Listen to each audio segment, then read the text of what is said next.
The sun beat down on Redemption Creek like an anvil striking hot iron, and Sarah Bennington stood on the porch of her father's general store watching the lone rider approach through waves of heat shimmering off the dusty road. She'd been waiting for something her whole life, though she couldn't have said what, and when the stranger's horse slowed to a walk at the edge of town, she felt it in her bones like thunder before a storm. The man sat tall in his saddle despite the miles he'd clearly traveled, his dark hat pulled low, and even from a distance she could see the way he carried himself spoke of danger and secrets kept close to the vest. Her father had warned her about men like this. Samuel Bennington had built his store and his reputation on honest dealing and keeping clear of trouble, and he'd raised his daughter to do the same. But Sarah had always felt the weight of expectation pressing down on her like the lid of a jar screwed too tight. And at 23 years old, she was beginning to wonder if playing it safe was the same thing as never really living at all. She smoothed her apron with hands that had known nothing but hard work and propriety, and told herself she was only watching because strangers were rare in Redemption Creek, not because something in her chest had tightened at the sight of him. The rider dismounted in front of the saloon across the street, his movements fluid and careful, and when he turned to loop his reins around the hitching post, Sarah caught a glimpse of his face beneath the brim of his hat. He was younger than she'd expected, maybe 30 at most, with a jaw that looked carved from stone and eyes that seemed to take in everything around him in one sweep. Those eyes found hers across the distance, held for a moment that stretched like taffy, and then he tipped his hat with a gesture that was equal parts courtesy and challenge before disappearing through the saloon doors. Sarah released a breath she hadn't known she was holding and turned to go inside, but her hands were trembling slightly as she reached for the door handle. She'd lived her entire life in this small Nevada town, had courted exactly 3 men that her father approved of, and had turned down 2 proposals because something vital seemed missing from those arrangements. Her mother had died when Sarah was 12, leaving her to fill shoes that had never quite fit, and sometimes late at night she wondered if she was destined to grow old measuring out flour and folding fabric while life happened somewhere else to someone braver. The afternoon dragged by with its usual parade of familiar faces and mundane transactions. Mrs. Henderson needed thread and complained about her rheumatism. Young Tommy Miller bought penny candy with coins he'd earned sweeping out the livery stable. Sarah went through the motions with a smile that felt painted on, but her mind kept drifting across the street to the saloon and the stranger who'd looked at her like he could see straight through all her carefully maintained pretenses. When her father came back from making a delivery and asked if anything interesting had happened, she told him no and hated herself a little for the lie. That evening, as Sarah was closing up the store, she heard the bell above the door chime and turned to find the stranger standing just inside the threshold. Up close, he was even more unsettling than she'd imagined, with a face that was handsome in a hard-edged way and a presence that seemed to fill the entire room. He touched the brim of his hat again, and when he spoke, his voice was low and rough like whiskey over gravel. "Ma'am, I'm looking for supplies. Trail rations, ammunition if you carry it, and maybe some information if you're inclined to share it." He moved further into the store with a careful grace that reminded Sarah of a wolf walking through a henhouse, aware of its own power, but choosing restraint. She could see now that he wore a gunlow on his hip, the holster tied down in a way that spoke of practice and purpose, and there was a weariness around his eyes that suggested he'd seen things most people only heard about in cautionary tales. Sarah found her voice, though it came out steadier than she felt. "We have trail rations and general supplies. No ammunition. My father doesn't deal in weapons." She moved behind the counter, putting the solid wood between them like a barrier against whatever this man represented. "As for information, that depends on what you're asking and why you want to know." The stranger's mouth quirked in what might have been a smile if it had reached his eyes. "Fair enough. Name's Cole Garrett, and I'm tracking a man who passed through here about 2 weeks ago. Tall fellow, scar on his left cheek, likely would have bought supplies and moved on quick. Ring any bells?" He pulled a folded wanted poster from his coat and laid it on the counter between them, and Sarah saw the word reward printed in bold letters across the top. She recognized the face on the poster immediately. The man had indeed come through, had seemed nervous and paid in silver coins that he'd counted out carefully, watching the door the whole time. Sarah had thought he was running from something, but she'd minded her own business like her father had taught her. Now, looking at Cole Garrett's expectant expression, she had to decide whether keeping that information to herself was loyalty to a stranger who might be dangerous or complicity in letting a criminal go free. "I might have seen him," she said carefully, studying Cole's face for clues about what kind of man he really was. "But before I tell you anything, I need to know who you are and what gives you the right to hunt people for money." Cole Garrett regarded Sarah with an intensity that made her pulse quicken despite her best efforts to remain composed. He shifted his weight, and she noticed for the first time the way he favored his left side slightly, as though, nursing an injury he was trying to hide. The setting sun streaming through the store's front window painted everything in shades of amber and shadow, and in that golden light, he looked less like a threat and more like a man carrying burdens he'd never asked for. "That's a fair question," he said finally, leaning one hip against the counter in a way that suggested he was settling in for a conversation rather than a quick transaction. "I was a deputy marshal out of Carson City for 5 years. Got tired of watching guilty men walk free because they had the right connections or enough money to buy their way out of consequences. So I turned in my badge and started working for myself, taking contracts on men who've done real harm and managed to slip through the cracks of official justice." Sarah crossed her arms, studying him with the same careful attention she'd give to fabric she was considering purchasing, looking for flaws in the weave. "That sounds like a convenient story for a bounty hunter to tell.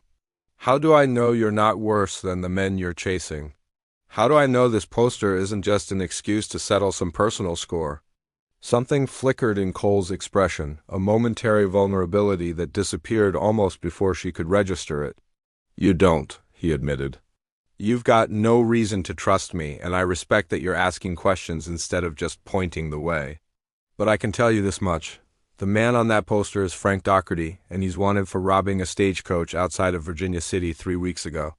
During that robbery, he shot the driver, a man named Joseph Chun, who had a wife and 3 children waiting for him at home. Chun lived long enough to describe his attacker, and the law's been looking for Doherty ever since." The name Joseph Chun meant nothing to Sarah, but the detail about the 3 children hit her squarely in the chest. She thought about her own mother, about the hole that death had left in her family, and felt her resistance beginning to crack. "I'm sorry about Mr. Chun," she said quietly. "That's a terrible thing. But it still doesn't tell me whether you're planning to bring this Doherty in for trial, or just collect your reward the easy way." Cole straightened up, and she saw a flash of something that might have been anger or might have been respect in his eyes. "I bring them in alive when I can. It's not always possible, depending on how they react when I catch up to them, but I've never shot a man who wasn't actively trying to kill me first." "That good enough for you, or do you need me to swear on a Bible?" Sarah felt heat rise in her cheeks, though whether from embarrassment at being challenged or irritation at his tone, she couldn't say. "Your word will do," she said. "The man you're looking for came through here on a Thursday, about 2 weeks ago, like you said. He bought supplies for several days' travel and asked about the trails heading north toward the Ruby Mountains. Seemed jumpy, kept watching the street like he expected someone to come after him any minute." Cole pulled a small notebook from his pocket and jotted something down, his handwriting surprisingly neat for a man who made his living with a gun. "Did he say anything about where he was headed specifically? Any towns or landmarks he mentioned?" Sarah thought back, trying to remember details she hadn't paid much attention to at the time. "He asked about water sources along the northern route. I told him about the springs at Willow Creek and the way station at Miller's Ridge. He seemed interested in places where he could rest, without running into too many people." She paused, then added, "He paid in silver, like I said. Old coins, Spanish pieces that looked like they'd been in circulation for a long time. I remember thinking that was odd, since most folks use newer currency or trade goods." Cole's eyes sharpened with interest. "Spanish silver? That's a detail I didn't have." The stagecoach was carrying a strong box full of old coins being transported to a bank in Carson City for a collector. "Looks like Doherty's been spending his take carefully, trying not to draw too much attention." He closed the notebook and tucked it away, then met Sarah's gaze directly. "I appreciate your help, miss?" "Bennington. Sarah Bennington." She offered her hand across the counter, a gesture that surprised her even as she made it. When Cole took it, his grip was firm but not crushing, his palm calloused and warm against hers.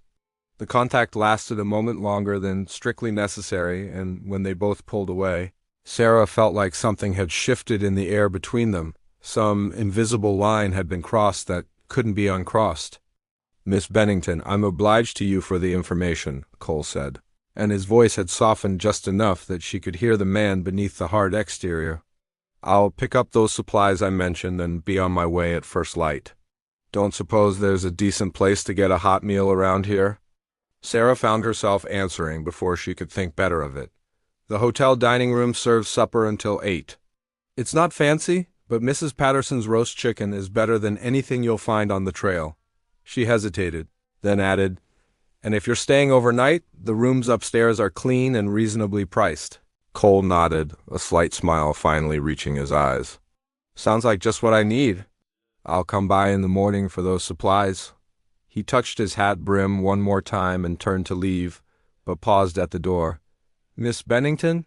Thank you for giving me a chance to prove I'm not just another gun for hire.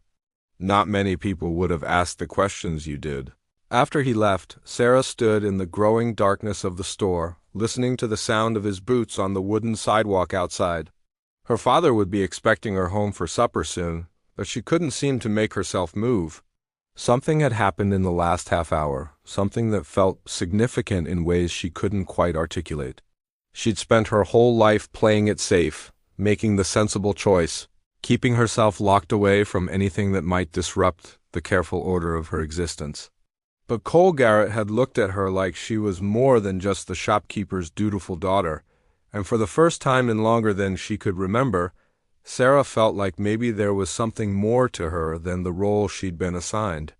She finally locked up the store and headed home through the twilight, but her mind was already racing ahead to tomorrow morning, to the moment when Cole would return for his supplies and ride out of her life as suddenly as he'd entered it.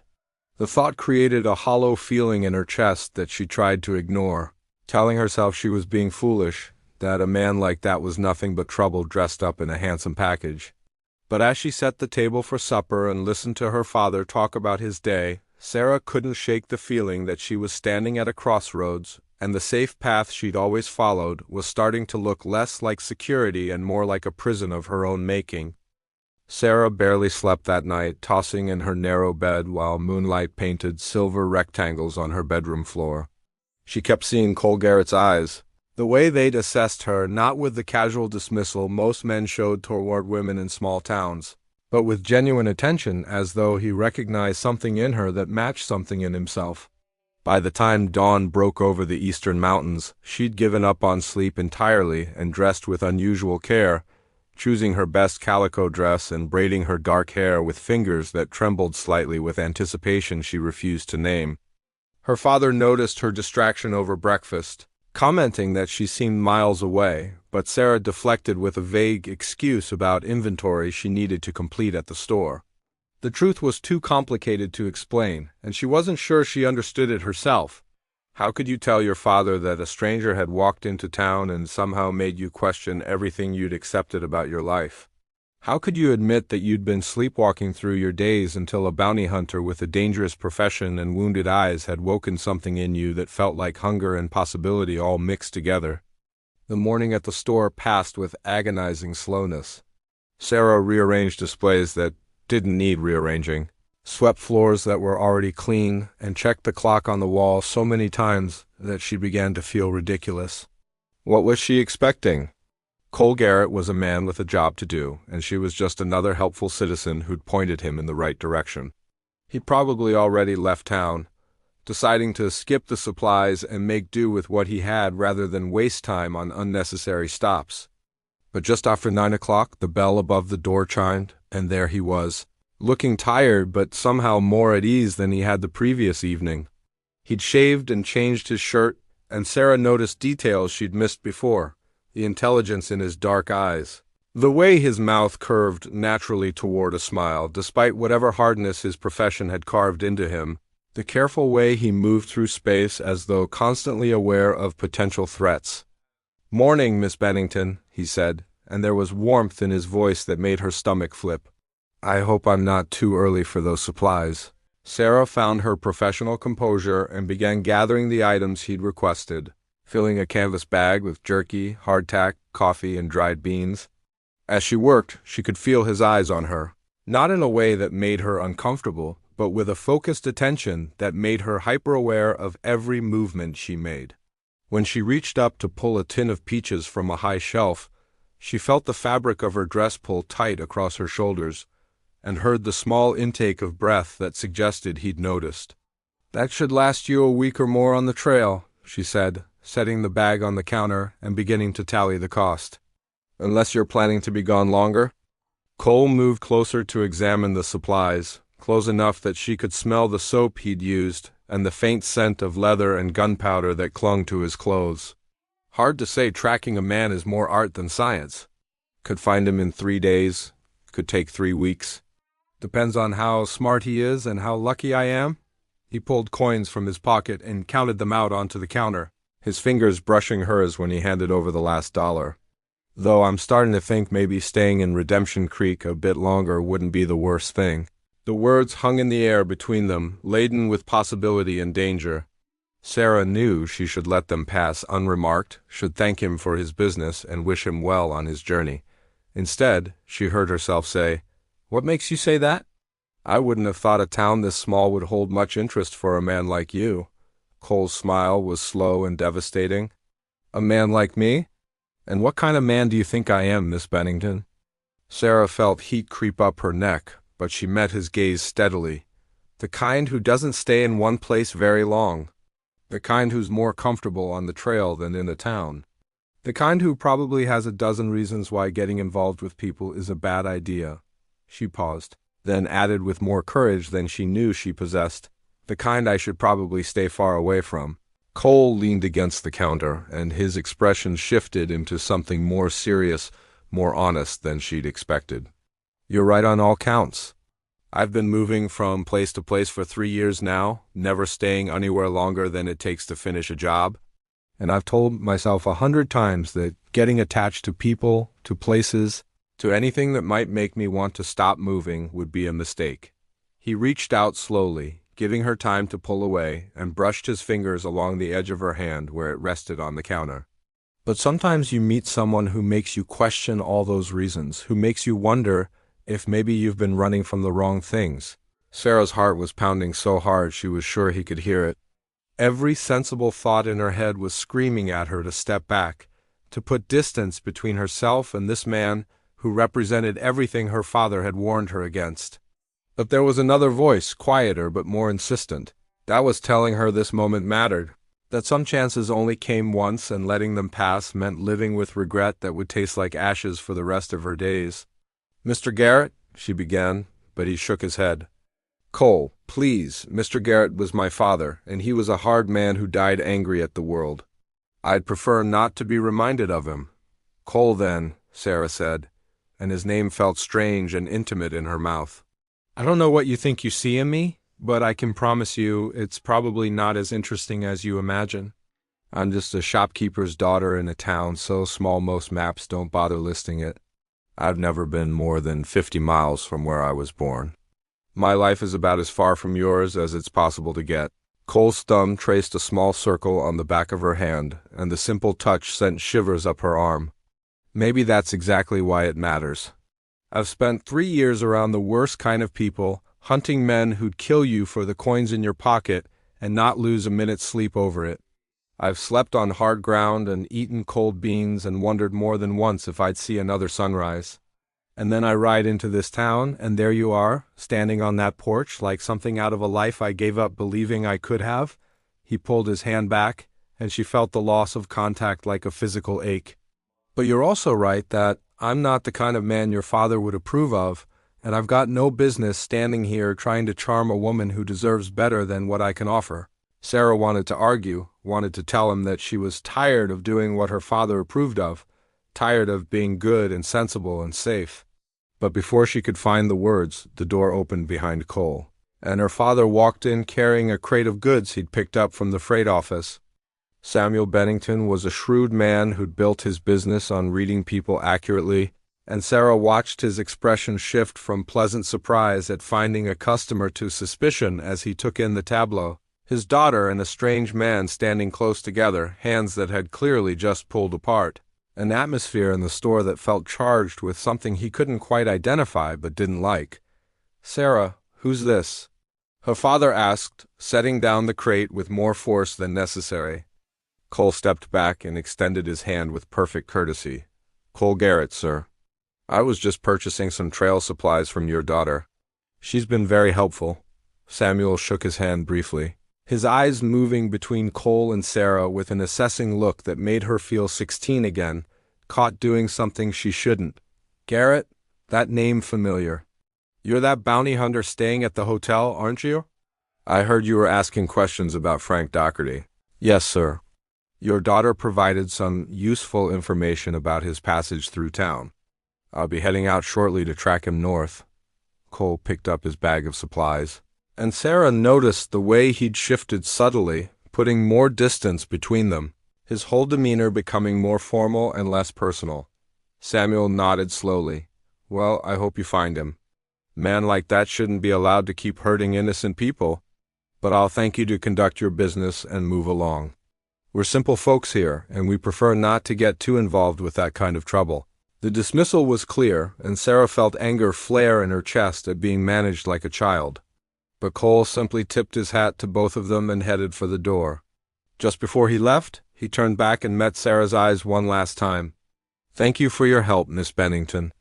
I appreciate your kindness more than you know." After he was gone, Sarah rounded on her father. "That was rude.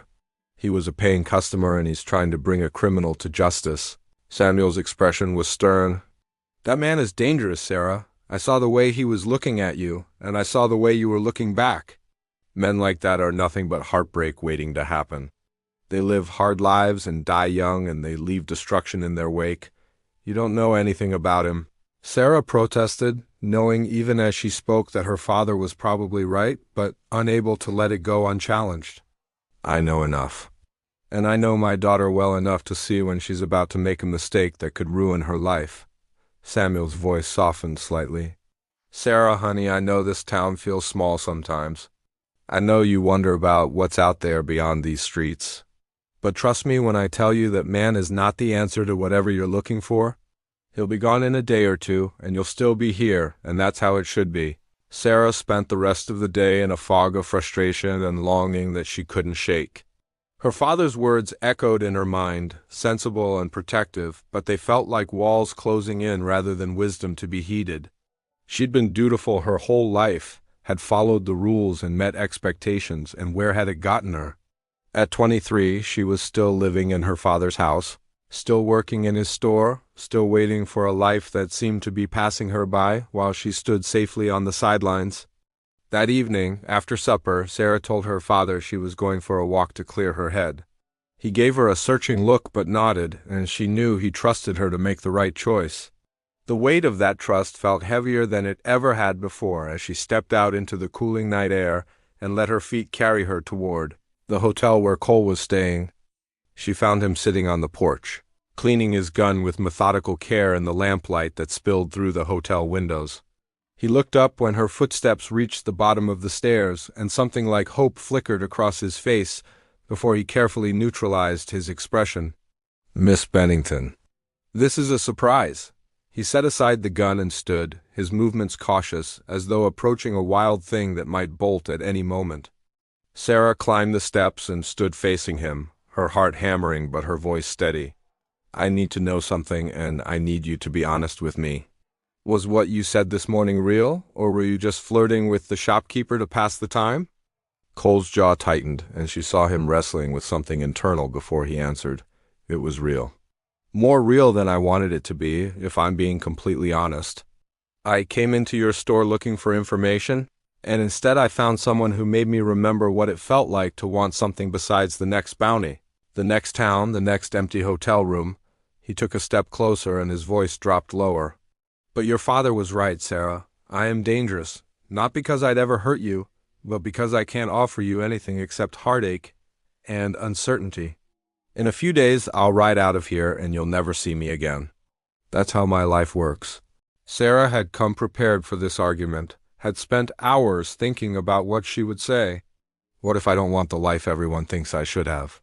What if I'm tired of being safe and respectable and slowly dying of boredom in a town where nothing ever changes? She moved closer, close enough to feel the heat radiating from his body.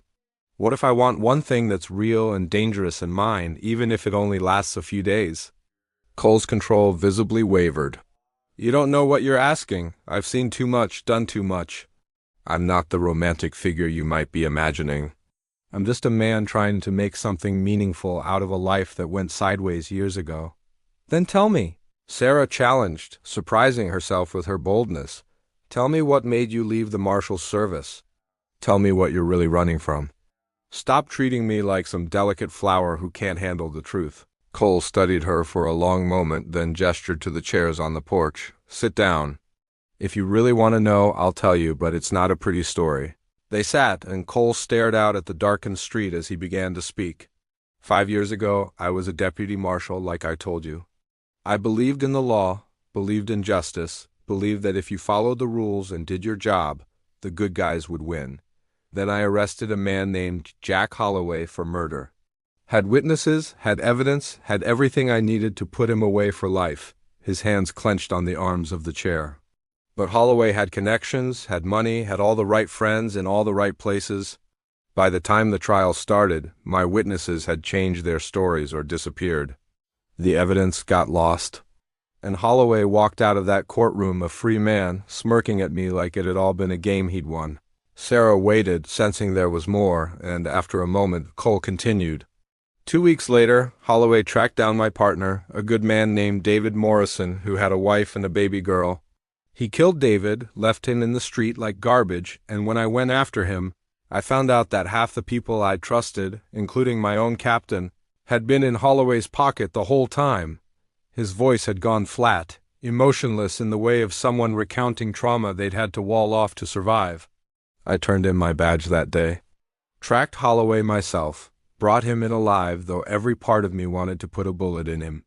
He's in prison now, and I've been doing this work ever since, going after the men who slipped through the cracks because the system failed. Sarah reached over and took his hand, and this time she didn't let go. I'm sorry you went through that. I'm sorry you lost your friend. But it sounds to me like you're still trying to do the right thing, just in a different way. Cole looked down at their joined hands, and when he met her eyes again, the vulnerability there took her breath away. Maybe I'm just trying to outrun the guilt of not being able to save David. Either way, it's not a life I can ask someone else to share. I'm gone more than I'm anywhere. I've got enemies who'd use anyone close to me to get to me. And every time I ride out on a job, there's a chance I won't come back. Sarah knew this was the moment where a sensible woman would pull her hand back, would thank him for his honesty and return to her safe, predictable life. Instead, she stood and pulled him to his feet, close enough that she had to tilt her head back to maintain eye contact. I'm not asking you for forever, Cole. I'm not asking you to change who you are or give up the work you believe in.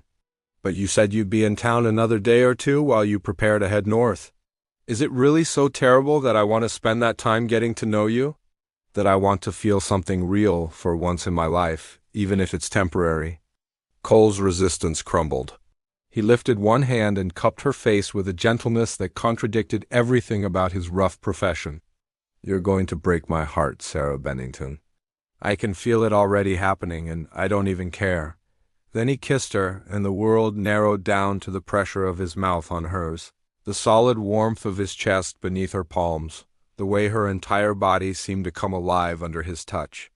When they finally broke apart, both breathing hard, Sarah rested her forehead against his and smiled. My father is going to be furious. Cole's laugh was low and a little bit desperate. Your father is going to shoot me, and I won't even blame him. He pulled back slightly, his hands still framing her face. I leave day after tomorrow at dawn. That's all the time we have. Are you sure this is what you want? Sarah had never been more sure of anything in her life. Show me something beyond this town, even if it's just for 2 days.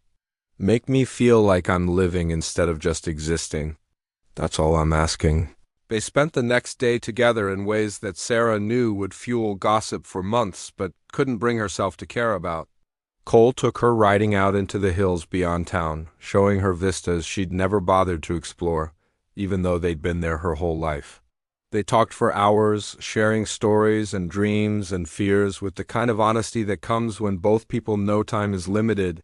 He taught her to shoot his pistol, standing behind her with his arms around hers, guiding her aim until she managed to hit the tin can he'd set up as a target. And when the sun began to set, painting the desert in impossible shades of orange and purple, he kissed her again with an urgency that spoke of everything they couldn't say. That night, Sarah snuck out of her father's house after he'd gone to bed, climbing down from her bedroom window like a teenager in a Penny Dreadful novel. She found Cole waiting in the shadows behind the hotel, and he looked at her with such naked longing that she felt powerful and desired in a way she never had before. They walked to a small grove of cottonwood trees by the creek that gave the town its name, and there beneath the stars, with the sound of water running over stones and the whisper of leaves overhead, Sarah let herself be reckless for the first time in her life. Cole was gentle and patient, treating her like something precious even as passion built between them. He asked permission with his eyes before every touch, every kiss, giving her space to change her mind even though she could see the effort that restraint cost him. And when she finally pulled him down to her on the blanket he'd spread beneath the trees, when she felt the weight of him and the heat of his skin against hers, Sarah understood for the first time what it meant to feel truly alive. Afterward, they lay tangled together, and Cole traced lazy patterns on her shoulder while Sarah listened to the steady beat of his heart beneath her ear. "I wish things were different," he said quietly into the darkness. "I wish I was the kind of man who could stay, who could build a life in one place and be what you deserve." Sarah propped herself up on one elbow and looked down at him. "I told you, I'm not asking for that. This is enough. Right now, this moment is enough." But even as she said it, she felt a lie in the words. Because somewhere between that first moment on the store porch and this one beneath the stars, she'd done the thing she'd promised herself she wouldn't do. She'd fallen in love with Cole Garrett, and tomorrow morning when he rode away, he'd be taking a piece of her heart that she'd never get back. Dawn came too quickly, as Sarah had known it would. She woke in her own bed, having crept back home in the small hours of the morning, and lay staring at the ceiling while the sky outside her window shifted from black to gray to the pale pink of sunrise. Her body ached in unfamiliar ways, and when she closed her eyes she could still feel Cole's hands on her skin, could still hear the rough catch in his breathing when she touched him in return. The memory should have brought shame, but instead she felt only a fierce joy that she'd claimed this one thing for herself, regardless of what came next. She dressed quickly and quietly, slipping out of the house before her father woke. The streets were empty at this hour, and her footsteps echoed on the wooden sidewalk as she made her way to the hotel. She found Cole in the stable behind the building, already saddling his horse, his movements efficient despite the early hour. He looked up when she approached, and the expression on his face was equal parts happiness at seeing her and sorrow at what was coming. "I was hoping you'd come," he said, setting aside the saddle blanket and moving toward her. "But I was also hoping you wouldn't, because I'm not sure I'm strong enough to leave if I have to say goodbye to you face to face." Sarah walked into his arms like she belonged there, resting her head against his chest and breathing in the scent of him one more time. "I had to see you off. I couldn't let you just disappear." She pulled back and looked up at him, memorizing the planes of his face in the soft morning light. "I want you to promise me something." "Anything," Cole said, and she believed he meant it. "Promise me that you'll be careful. That you won't take unnecessary risks just because you think you don't have anything to come back to. And promise me that if you're ever in this part of the country again, you'll stop in Redemption Creek, even if it's just for a day." Cole's throat worked as he swallowed hard. "I promise. Though I'm not sure stopping by again would be kindness or cruelty to either of us." He cupped her face in his hands, his thumbs stroking her cheekbones. "You've changed something in me, Sarah. These 2 days have reminded me that there's more to life than just the next job, the next bounty." "I don't know if that's a gift or a curse yet." Sarah rose on her tiptoes and kissed him, pouring everything she couldn't say into the contact. When they finally broke apart, she stepped back and squared her shoulders. Go find your Frank Doherty. Bring him to justice. Do the work you believe in. But don't forget that there's a shopkeeper's daughter in Nevada who thinks you're worth more than you give yourself credit for." Cole finished saddling his horse, checking the cinch and arranging his gear with hands that were slightly unsteady. He swung up into the saddle, looking down at her with eyes that held a lifetime of regret and longing. "If things were different, they're not," Sarah interrupted gently. "And that's okay." We both knew what this was. "I'm grateful for it anyway." Cole nodded, touched the brim of his hat in a gesture that had become achingly familiar, and turned his horse toward the northern trail. Sarah watched him ride away until he disappeared around the bend in the road, and only then did she let the tears come. She stood there in the empty stable yard, crying quietly for a future she'd never really expected to have, for a man who'd shown her a glimpse of who she could be if she was brave enough to reach for it. When she finally composed herself and returned to the main street, she found her father waiting on the porch of the store. His expression was stern but not angry, and when she climbed the steps to stand beside him, he didn't immediately launch into the lecture she'd been expecting. "I saw you come back last night," Samuel said quietly. "Heard you climbing through your window like you used to when you were younger and thought I didn't notice." Sarah's cheeks burned with shame and defiance all mixed together. "I'm sorry I lied to you. I'm sorry I snuck out."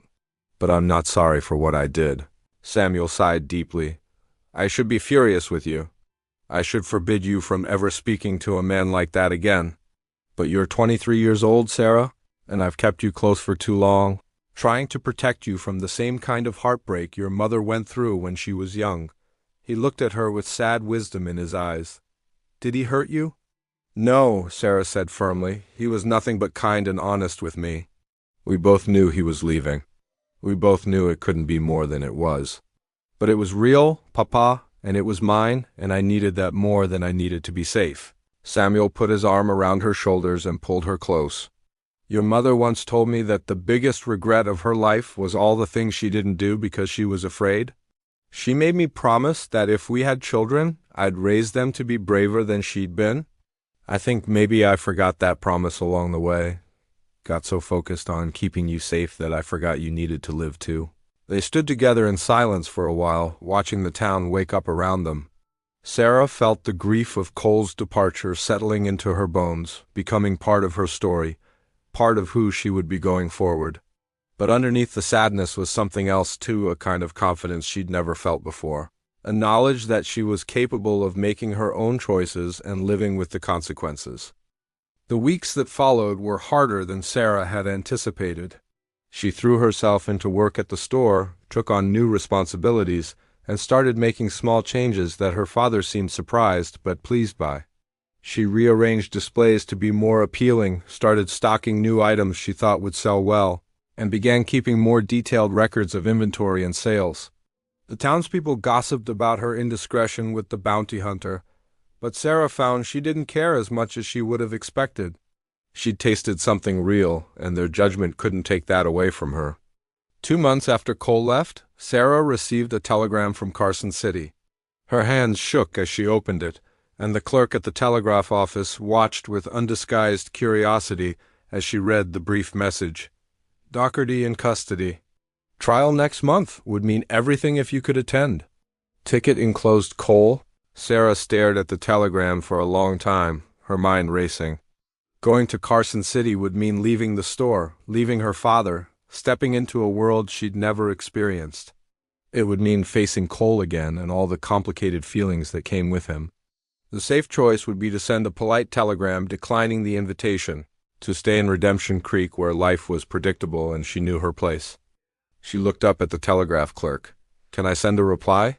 "Of course, Miss Bennington. What would you like to say?"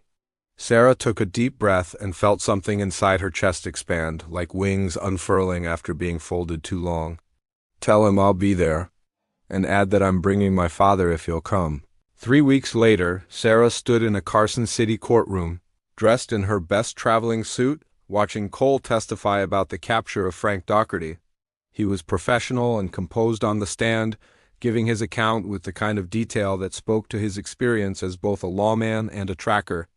But when he finished and stepped down, his eyes found hers in the gallery, and the smile he gave her was worth every mile of the journey to get there.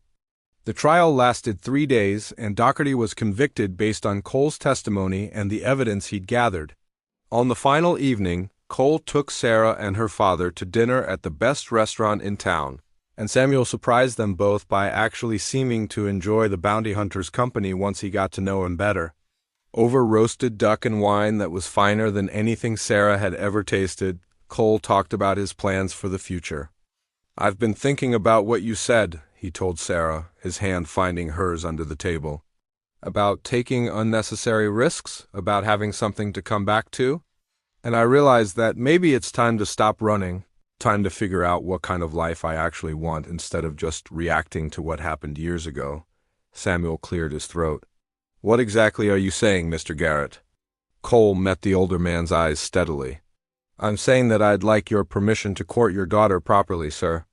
I know my profession isn't ideal, but I've saved enough that I could take fewer jobs, be more selective about what I accept. I could spend more time in one place, maybe even think about putting down roots somewhere." He turned to Sarah, and the vulnerability in his expression made her throat tight. "If that somewhere could be with you, I'd be the luckiest man alive." Sarah's father studied Cole for a long moment, and Sarah held her breath waiting for his response. Finally, Samuel nodded slowly. "You hurt my daughter, and I don't care how fast you are with that gun, I'll find a way to make you regret it. But I saw the way she's been these past 2 months, saw how she lit up when that telegram came. And I saw the way you look at her like she's the answer to a question you've been asking your whole life." He raised his wine glass. "You have my permission, Mr. Garrett, but you also have my expectations. Don't disappoint either of us." 6 months later, Sarah stood in front of the small church in Redemption Creek wearing her mother's wedding dress, which her father had kept carefully preserved all these years. Cole waited at the altar in a new suit, looking both terrified and happier than she'd ever seen him. The whole town had turned out for the wedding. Their earlier gossip transformed into genuine excitement for the shopkeeper's daughter who'd found an unlikely love. As Sarah walked down the aisle on her father's arm, she thought about that day on the porch when she'd first seen Cole riding into town. She'd been waiting her whole life for something without knowing what it was, and here it stood before her, not perfect, not easy, but absolutely real. Cole took her hand when she reached the altar, and his voice was rough with emotion when he spoke his vows. "I promise to come home to you. I promise to build a life with you that's bigger than just survival. And I promise to spend every day showing you that taking a chance on an outlaw was the best decision you ever made." Sarah smiled through happy tears and promised in return to challenge him, to remind him he was worth more than he thought, and to fill their life together with the kind of joy that came from choosing each other every single day. They settled in Redemption Creek, and Cole did indeed take fewer jobs, focusing on work that could be completed in days rather than weeks. He helped Sarah expand the store, using his knowledge of different towns to source new products and establish better trade routes. And on the days when he did have to leave, Sarah found that she could wait for him without fear because she knew he'd always come back. He'd found something worth staying alive for, and that made all the difference. Years later, when their children would ask how their parents met, Sarah would tell them about a dusty afternoon and a stranger who rode into town chasing justice. She'd tell them about the danger of following your heart, about the courage it took to reach for something real, and about how sometimes the best things in life came from being brave enough to step outside the safe boundaries you'd drawn around yourself. And Cole would add that sometimes you had to lose your way completely before you could find your way home, and that home wasn't a place but a person who saw you clearly and loved you anyway. Together, they built something that neither could have created alone, a life full of purpose and passion, challenge and comfort, rooted in the small Nevada town where a shopkeeper's daughter had once asked an outlaw if he could handle temptation. The answer, it turned out, was that he didn't have to handle it alone, and that made all the difference in the world.